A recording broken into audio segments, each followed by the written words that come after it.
Isang ibon na naglalaro sa puno.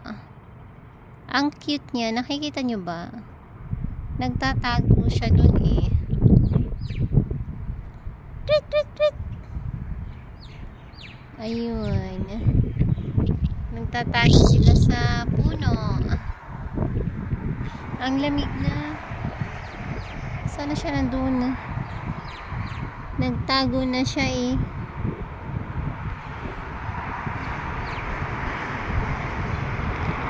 Ang cute niya ba naman? Saan kaya siya napunta? Ayun ah.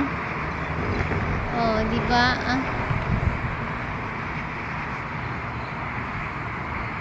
Ay, dalawa na sila. Nakakatuwa naman. Dalawa na yung ibon. Saan ba sila doon? Ayan.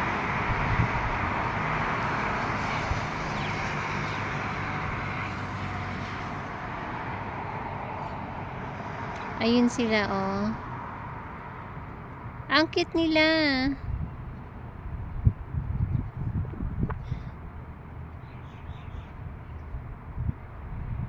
Oh, di ba naglalaro sila? Maya-maya lang marami nang magdadapo ng mga ibon. Ayan na sila.